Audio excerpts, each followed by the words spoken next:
don't do a lot of videos where I talk.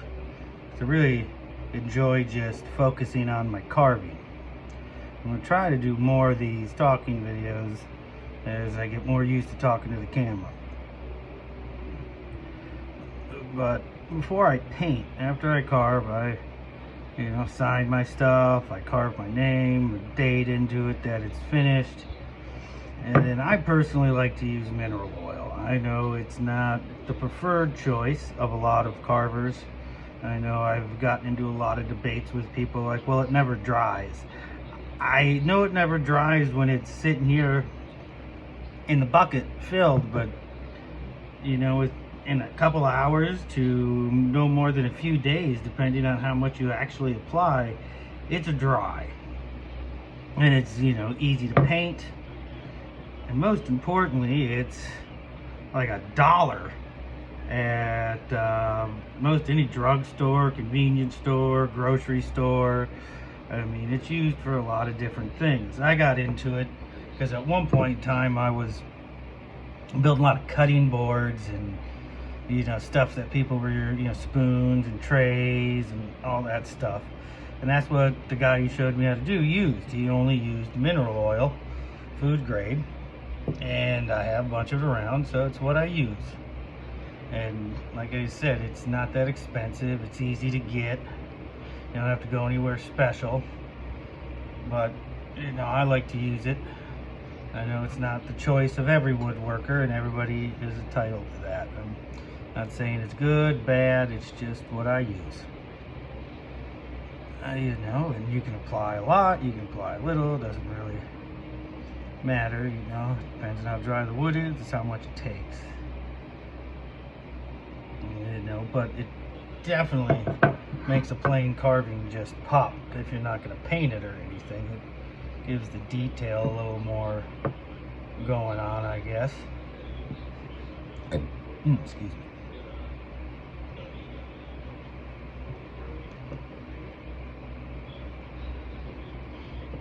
I'm going to paint this in another video when I'm done, once it's dry.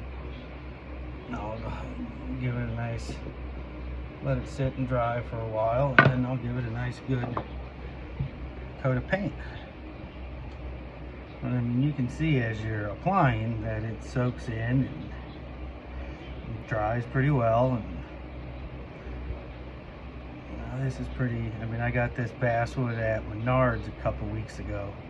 And if you're near Menards, check it out. I was kind of surprised. It's like they had a whole hobby section there that had a lot of decent basswood for carving, if that's what you're looking for.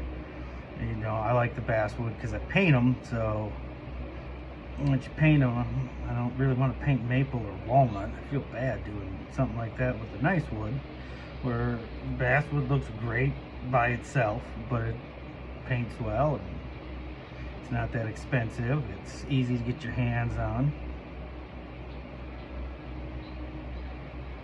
You can see, you just kind of slather it on.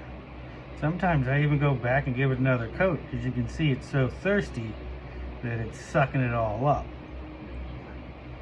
I guess I could dump it in a big bin, because I got a big bottle. I bought a big bottle off of Amazon for, I think it was less than 20 bucks a couple of years ago.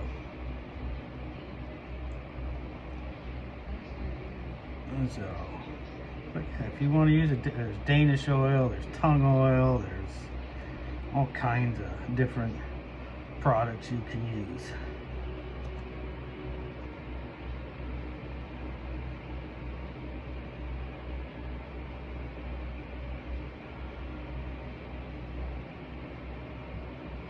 You can see as it goes on, it absorbs pretty well. Gives it a nice look and protects the wood. Even after I paint it, I'm going to go, and I like to use Mod Podge, and I put a coat or two of Mod Podge over the whole thing a couple times, and it gives it a really nice solid, not really shiny. I use matte because I don't want it to be shiny.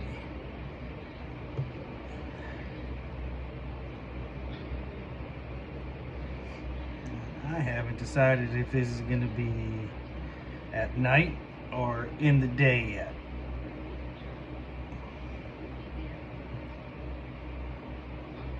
You could really go either way. That could be a setting sun, a setting moon. I think when I drew it out originally, I was thinking daytime, but that's always up for change when I start painting.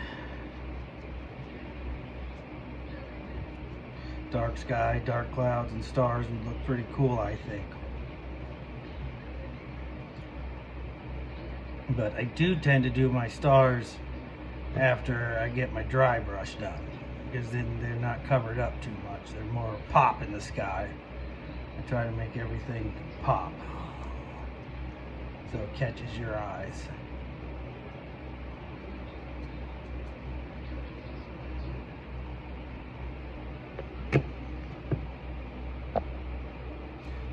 Thanks for watching, and please like, subscribe, follow, tell your friends.